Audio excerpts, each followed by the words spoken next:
Welcome to Youth Can Change the World. Today I'll be interviewing Hannah Jones, president of the Equal Club at Wakefield High School, and Carlos Lemus and Jillian Arrington, two other members of the club. The Equal Club is a safe space for LGBTQ+ students and allies to discuss issues, make friends, and promote a more equal community.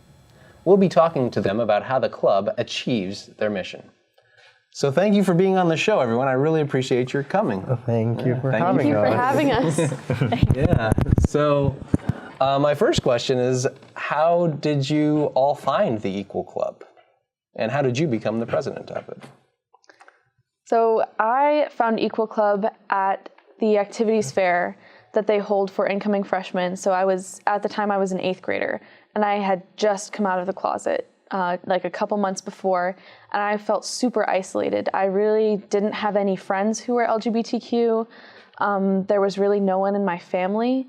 There was kind of nowhere for me to turn except for online, but that is the distance there. Like, it's just not the same as having like a physical community that you can turn to. Yeah. And so I saw the table that the club had at the activities fair, and they were having so much fun. Everyone just looked like they were so happy to be there. I was just so happy to see that because, I mean, every freshman feels that like apprehension entering high school, and just to have that, instead of dreading the experience of starting my first year in high school, I really looked forward to it because I knew there was a place where I could be welcomed and where I could be myself and where I could kind of start to enter a community that I'd been waiting to join for so long. And so that was kind of how I found it. That's amazing. It came to you at a perfect time almost. It really was like the perfect time. Mm-hmm. And how about you, Carlos? Well, my amazing photo teacher is the sponsor for the club. So I was in her class, and every single day she would yell out that there was going to be a meeting and that we all should go. So eventually I gave in and I went, and it was so much fun, and there were so many people. I just stayed there. Wow, that's amazing. So was that your freshman year? Or yeah, that was my freshman year. Okay. Yeah. That's awesome. How old are you now? What year? I'm 18 right now. I am a senior. And are you also a senior? I'm a senior, yeah. I'm 18. And how about you, Jillian? Well, I'm a junior, and I don't exactly remember how I learned about the club. I just remember it kind of being there because I also was taking photography, and I knew that my teacher was the sponsor.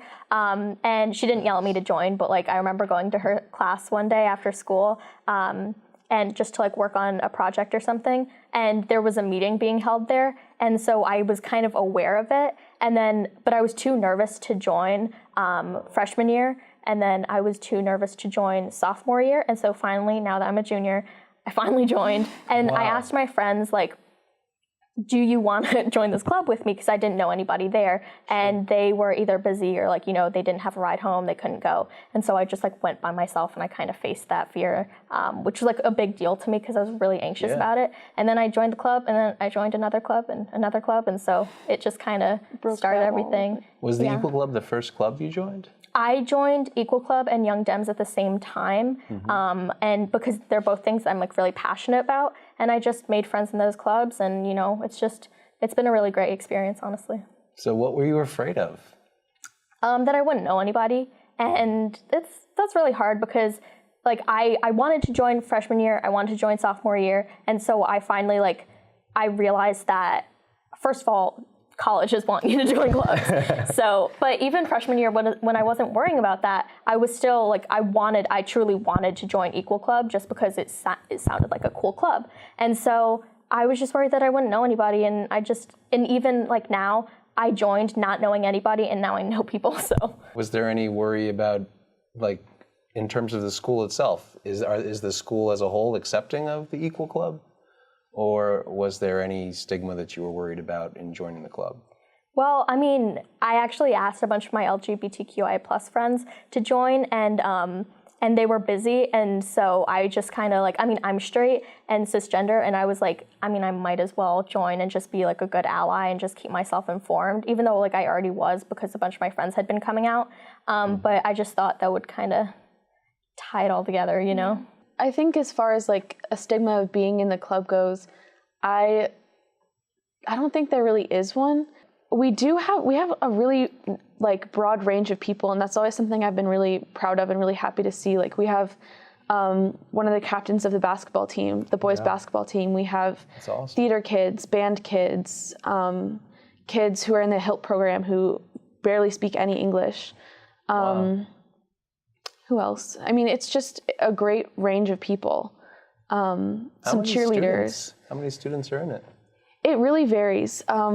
In the beginning of the year, we usually start with around 30 or more people, but then as people find other activities, they kind of filter in and out, and so it's a rotating door. Yeah, especially with like sports and that type of stuff, it's really hard for people to keep like coming back. Yeah. But like they still do. Yeah. Whenever they're available. So it's kind of like a family that's available to you when you're able to and when you have the time. Yeah, and I find it really interesting because when you sit down, you have the meetings. Hannah and, like the vice president, Jocelyn, they say, okay, let's go around the room and let's say your name, your pronoun, and what you had for breakfast, your favorite food or something. And so, and they also mentioned that if you aren't comfortable being out for the whole school or the rest of your life, the rest of the world, we can just call you they, them in here. And then, so it's a safe space. It truly is a safe space. And that's really amazing to see.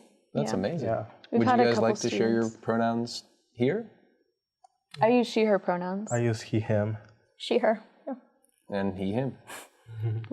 Yeah. Yeah, that's something, it's kind of funny. We always sit in a circle and we start with your name, your pronouns, and then some sort of interesting fact about you. And in the beginning of the year, we had to keep doing it over and over again because there were always new people coming in and out. And so I still don't really know everyone's names because there's always new people showing up. Right. Which is really great because that to me shows that it's not an exclusive thing and you don't have to feel oh, I'm a part of this club. I am there at every meeting to be there, which is kind of the point. Yeah, it's not designed to be a huge commitment. It's designed to be a safe space where you can go when you need it. Yeah, and somewhere where you can have fun. Yeah. We have some pretty intense games of this game called Mafia. Oh, I played something very similar called Werewolf this weekend at a cabin and it was one of those outback cabins in the woods. Thematic. Oh, perfect. I like it. Yeah. So do you guys ever have really big fights over Mafia? Have we? I don't Maybe not yet. So. I just like tricking people whenever I'm the mafia, and I think I killed Hannah, and then definitely did. I definitely Which is did. part of the game. Right? So No, I didn't literally. It's okay to clarify. But yeah, and then she got killed, and so she was out, and then she saw me and a couple other people lift our heads. That's how the game works, and so she saw that I was the mafia, and you were surprised, but I don't think it ruined a friendship or anything. Looks like you guys are still pretty good. Yeah, we play it so frequently that it's no one can really hold grudges. Yeah. That's funny. It's our game. No, that's a great game. It's a lot of fun. Cool. So it sounds like you have an amazing diversity in the club in terms of, you talked about different parts of the school, from basketball, cheerleaders, and people who are cisgender, straight, and people who are LGBTQ+. And that's wonderful. Do you also think about the diversity of people of color and in the club as well? And has there been outreach, and has that come easily? I mean, Wakefield, the school we go to, is predominantly people of color. It's only 20% white. Yeah. So the club kind of reflects the school, awesome. Which isn't very surprising because it's not really surprising. And so when we go around the room, if they say you can share your how you identify, not only pronouns, but if you're bi, if you're straight, pansexual. And so we just kind of go around the room, get to know each other a little bit, and that's how you kind of see a lot of people. There's 3 straight people and the co-president. Yeah, but who show up regularly. Yeah. The co-president is a person of color and trans, and and I think everybody in the club is just POC or LGBT. So it's just it's really nice to see. It's not everybody's experience in high school that they get to have friends from so many different backgrounds and experiences in life. Yeah. Even our meeting today, since it's Black History Month, we decided to talk about the different challenges faced by queer people of color and talk about Black History Month a little bit. I couldn't be there because of this, but yeah. So it's a topic that we've discussed in previous years and that we have talked about now because it is very relevant to just the people in our club. And it also helps for people to understand because like some people that like might be going through that are like the same people that are in the club, so they're like can explain it from their point of view without us just like inferring and like making assumptions about everything. So you feel like you really learn from, for instance, African Americans about their experience in America. Yeah. In a way that you wouldn't if you were just learning from a textbook. Yeah, exactly. Yeah, and like something you really understand when you like go to this club is that the like white LGBT struggle is very different from the person of color LGBT struggle, and that's People like who are immigrants. Yeah, and like it's not only in this club that I hear about it, but certainly it's I hear about it a lot in that club, or I just think about it and I have a conversation like with myself kind of, and it's really interesting to see everybody there and know that like we can all get along, and you know it's not about our skin color, like you know our gender or who we are attracted to. That's another reason why we've kept the name Equal Club as opposed to calling ourselves a GSA or something more focused on sexuality, is because we realized that this issue intersects with so many others, whether it's issues of racism, of sexism, misogyny, classism, xenophobia. It all intersects, and so that's another reason why we use the name Equal Club, because we not only talk about LGBT issues, but how they kind of work with other issues in our society. That's really important because historically, sometimes pushes for equality can be split based on, you know, like for instance, the women's rights to vote. Initially, the women who were allowed to march at the front of the march were all white, and they literally would not let the women of the people of color, the women of color, march at the head of the march, and because they wanted the photos to be palatable to society. And there's this Audre Lorde quote. You guys are going beyond that. Yeah. There's this Audre Lorde quote that kind of like has guided me a lot, and I really hope I get this like exactly right, but I think it's no woman is free, or I am not free while any woman is unfree. And so that kind of applies for me to LGBTQ people, is I'm not free until everyone in the LGBT community is free, whether they're an immigrant, whether they're Black, whether they're Latino, whether they're trans, whether they're anything. Because like both of you guys have been saying, what I face as a white woman, a white cis woman, is very different than what someone of the same identity would experience if they were of a different race or background. Yeah, certainly. Have there been any difficult conversations that have helped bring you guys to this place? And are there difficult conversations that happen in the club where people feel upset because maybe they think that their particular struggles aren't being heard as much as they would like? But at the same time, you know, maybe the person they're talking to feels the same way. I think there have definitely been, I think the most difficult conversations are when people talk about their stories. Everyone kind of welcomes that with open arms. There haven't been any we really try and like foster a community of like not fighting like, oh, my struggle's worse than yours, because that doesn't get us anywhere. Yeah, that's right. Yeah, so there have definitely been difficult conversations about people's experiences in that sense of like having homes that have not accepted them, and parents that have threatened to kick them out or have actually kicked them out, and being forced to stay in the closet because they know their family wouldn't accept them, things like that.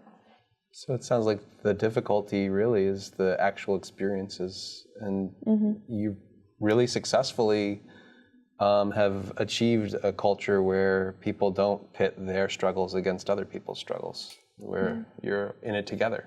Yeah, I guess that comes from like the club being as it is, as in like a family type of thing, and like how everyone is welcome and everyone can come and go whenever they want, because it like really makes you look at people as people, and not just like a random story you would hear like without putting a face on it or without knowing the person, and it like really makes you think, you know.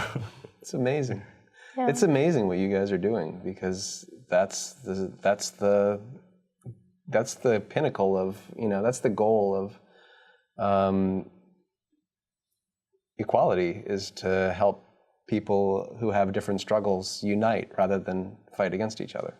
Yeah, another difficult conversation we've had is about mental health in the LGBTQIA+ community. You led that meeting. I did, and that's something I really liked about the club, is that Hannah and Jocelyn, our vice president, said, if any of you want to lead a conversation, if you want to lead a meeting, like, just let us know. And this has been my first year in the club, and I already felt like, I mean, I went in not knowing anybody, and I mean, obviously now I know people, and I led a conversation. And so, yeah, we just talked about mental health, and it's a really difficult conversation, because like I struggle with mental health, but I noticed, or like with my research, because I looked this up for the meeting, LGBTQI+ people deal with mental health like so much more. Like the percentage of LGBTQI+ people that have like that struggle with mental health is multiple times more than straight people do, and like that just has to do with bullying and like not being accepted and not feeling like, just feeling isolated, like you don't know anybody else around you. Like you said, when you came out,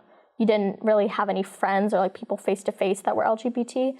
And so yeah, that can be like really difficult, just like from what I've seen. Yeah. It's wonderful that you have different people in the club bringing up different issues, you know, regardless of their background, and then it kind of becomes something that's okay to talk about in the club, it sounds like.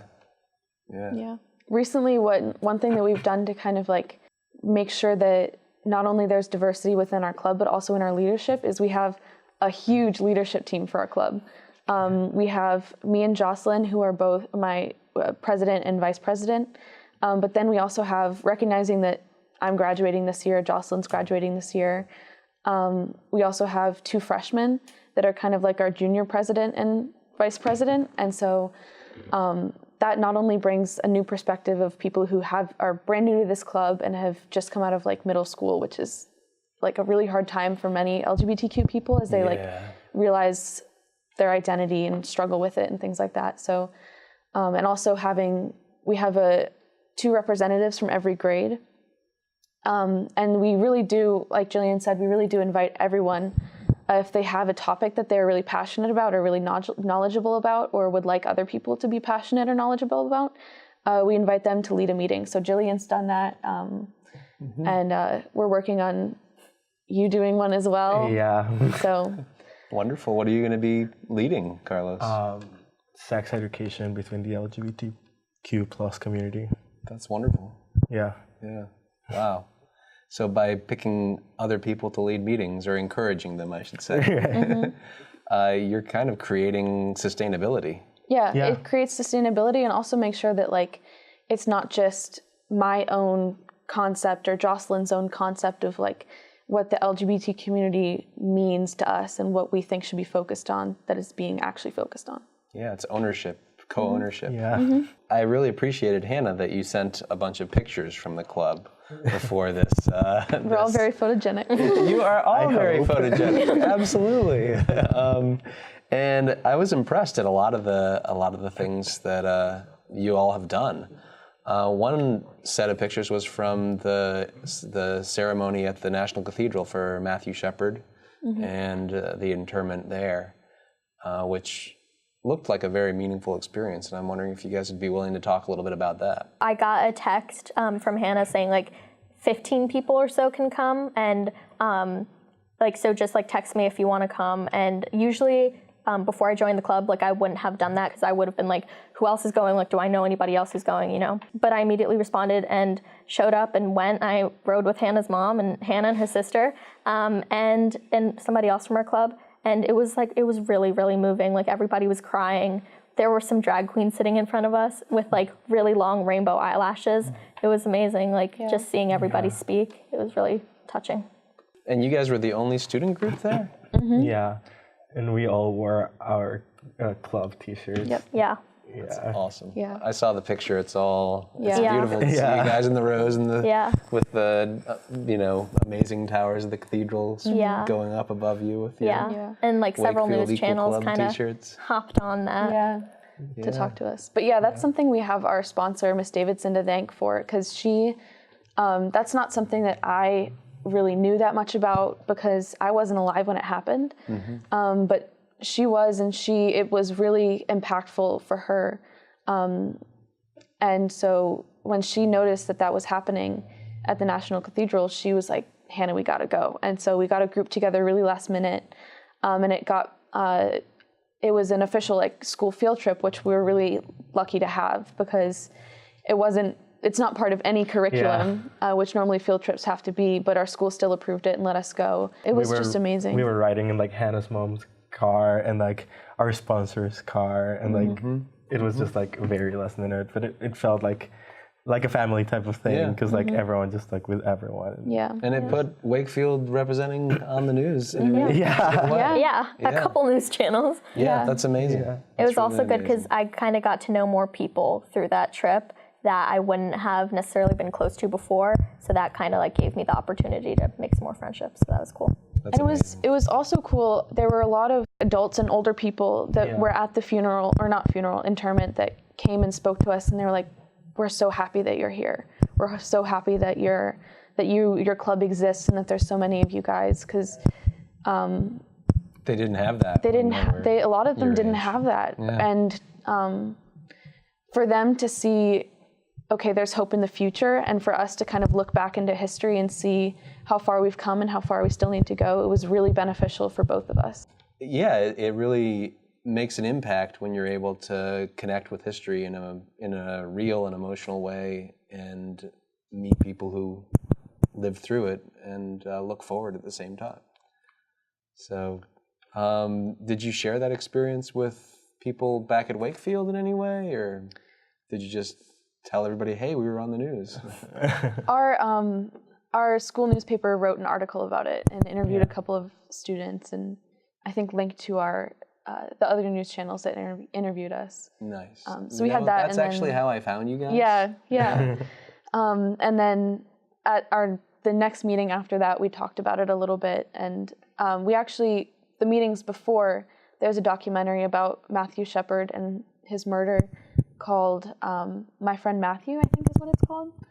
And so we watched that. So even if you weren't able to go to the actual interment, you could still kind of pick up on the history and the context. Me cry so much. Yeah, that was a difficult conversation. Was really, really deep. But Absolutely. My aunt, I didn't even tell her that I was going to be on the news, and because I didn't know if we were going to make it, or because I wasn't interviewed personally. It was just kind of shots of us in our shirts. Sure. And so my aunt sent me a video, and she was like, "You didn't tell me you were going to be on the news. What's going on?" And so yeah, it was cool. That's neat. Yeah. That's really neat. I'm glad it was recognized so well. I also noticed you guys have the Day of Silence at Wakefield, which of course is nationwide. And I was interested to hear about that experience. What's it like having that happen in a high school? It's so hard. I talk way too much for my own good. It's okay. Because so it represents the people that have been silenced, right? And the silencing effects of exactly. LGBT bullying. And so you don't talk for the whole day. Oh, so you have trouble not talking, and the Day of Silence, you actually didn't talk the entire day. Exactly, which everyone was shocked about. I had so many comments about everything, and I had to just start typing them in my phone, because it was getting too much, and I was just my head was about to explode. It's I made really it hard. most of the day. I think I made it the whole day. Did I? But yeah, we've done it a couple years in a row. We made little ribbons for it. That's what the pictures with the red ribbons are.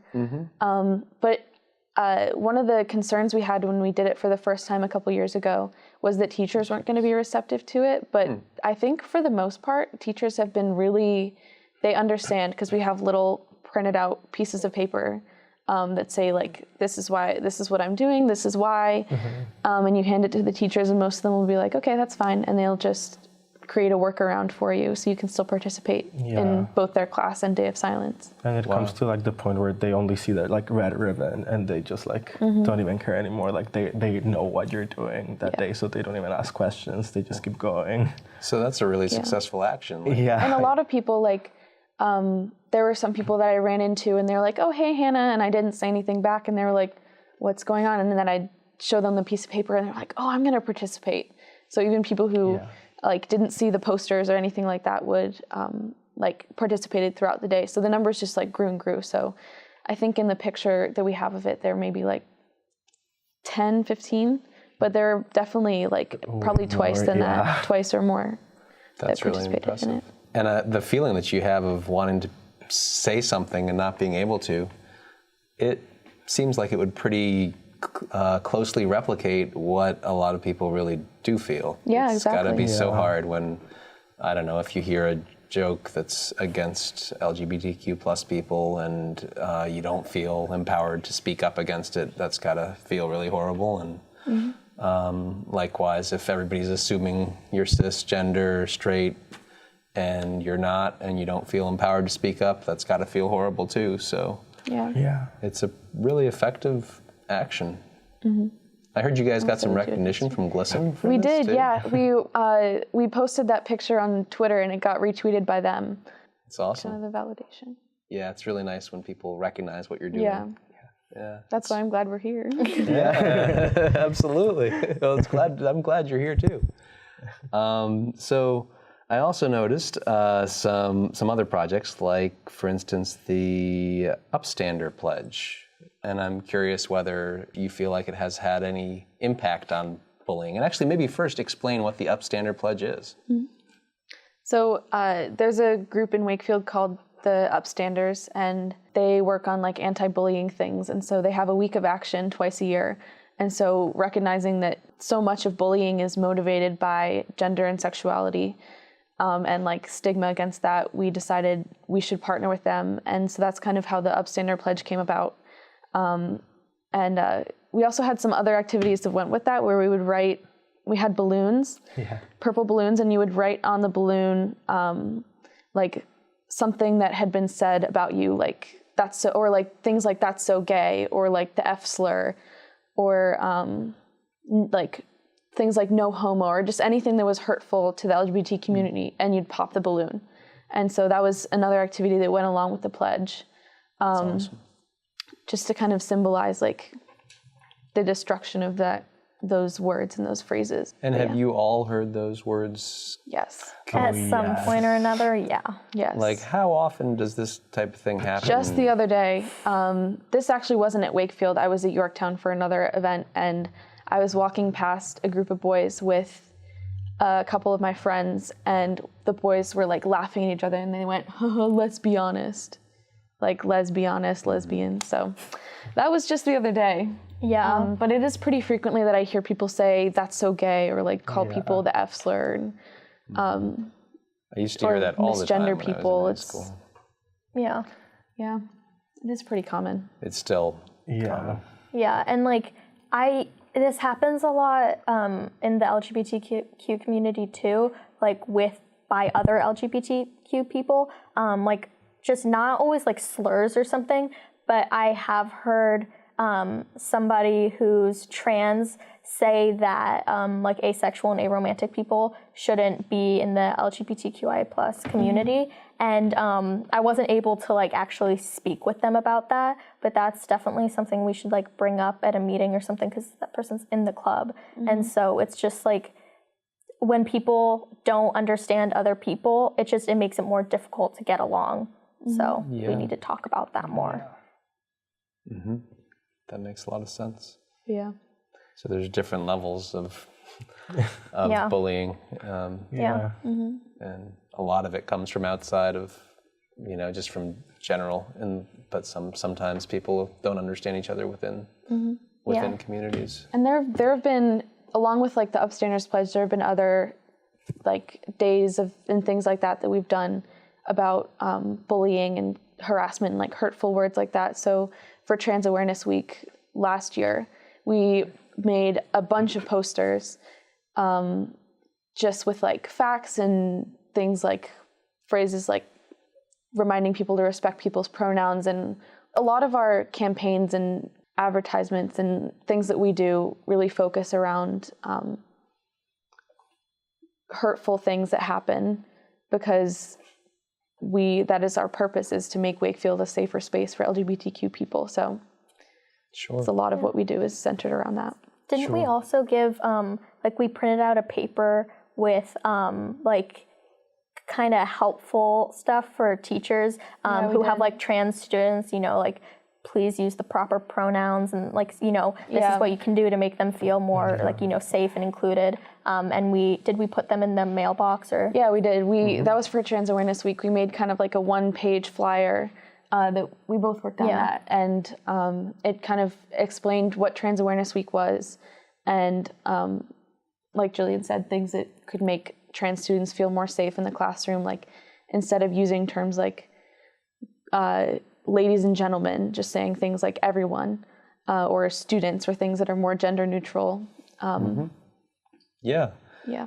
Actually, that leads me to my closing question, which is, what would you share with people who want to be allies, who want to help the movement, even people who are in the LGBTQ plus community, but are interested in helping each other? Because, you know, what would you share with people to say what they could do to help? What was on that flyer? What did you want to tell your teachers? For me personally, I'm an ally, and so it's really important. Like I'm like, you know, straight, cisgendered, white, so it's really important for me to understand and for other people to understand that you just need to take a step back, look at everything that's going on, just be informed and look at the issues that we see, what's happening, and then make your decisions based on that. And so if I see a couple years ago, before same-sex marriage was legalized in all 50 states, you kind of see like, oh, these two women can't get married. How do I feel about that? You kind of step back and you think about that and you're like, well, my mom can get married, so why can't these women get married? And so you kind of like make those decisions. And then a lot of straight, cisgendered white people tend to not really listen to other people who come from like different backgrounds or something, or who like are different than them. And so it's really important for me and people like me to kind of help them. It's like a little like introduction to the topic, and just say that like, just have a conversation with someone. And if they don't want to have a conversation with somebody who's like, you know, a person of color and LGBT or something like that, then I kind of want to have a conversation first and kind of let them know what's going on, so they're more like respectful, you know? Help them take the first step. Yeah. And you're in a unique position to help them take the first step, because I have a certain level of privilege, and it's just kind of, I need to know how to use that privilege. Yeah. I think what I would say is that joining a GSA or other kind of club that exposes you to people who you might have similarities with, where everyone on our club supports LGBTQ people and wants them to be safer and happier and more protected and more just equal in our society. But within that, there's so many differences. And so I think joining a club like that, where you have that common ground that kind of unites all of you and makes you a family, but you have all those differences that you can learn from and kind of use to improve yourself and your knowledge. And it just makes you so much of a better person and so much of a better advocate, because then you're not only advocating for yourself, but you're advocating for other people who are not like you and don't have your experiences, which is so important and so needed, especially right now. So that's my biggest. And if you can't join a club, then talk to people, make friends. Like, don't just act like the LGBTQ community exists during Pride Month and during a Pride celebration, because we're here 365 days a year, and we want you guys to be here for us all those days too. So 366 on leap years. Yeah. Exactly. That day is really important. That's right. Every day is important. Yeah. It is, they are. I guess what I would say is just try. Like literally that's all you have to do. Is like try a little bit. And don't be Like- afraid to make mistakes. Exactly. Like if you use the wrong pronouns, just apologize and then use the right ones. Like don't just like maliciously do it. Just like if it's a mistake, it's okay. Like no one will fault you because like even we make mistakes between each Sure. others. So like that's okay. And like realize that people are way more than their gender identity and their sexual orientation. Like if you just generalize people in that like label, of course you're like not helping because like people are just people. There's so many layers to a person that go beyond just their sexual orientation and their gender identity. And there's like even like bullying and like hatred between the community for things like race and just like the same gender identity. So you just literally just have to try to be like a decent human being to people. You don't need to be perfect as long as Exactly. you're Yeah. trying and You you're just listening. need to be open. Yeah, if you don't know somebody's pronouns, just ask them. Mm-hmm. Like I do that all the time. Especially if I hear somebody say like use a certain pronoun for somebody else, I'll ask them. Like, oh, does that person use that pronoun? It's like, yeah, they do. So I'll use that pronoun. And Yeah. just being open, like overall, there's always something more you can learn, and it's always going to be like, it's never a bad thing to learn more. So It's only beneficial. it can, Yeah, absolutely. Well, I've learned a lot by listening to you, and I'm also very inspired by what you've shared because it seems like you're achieving so many of those goals of having people listen to each other and be open to each other and support each other even when they have different struggles. And that's a beautiful thing. So thank you for doing what you're doing, and I hope you keep doing it for the rest of your lives. And may it be a very long one. thank you. Thanks. Yeah, and I also am going to thank my viewers. I'd like to thank all of you for watching this episode of Youth Can Change the World.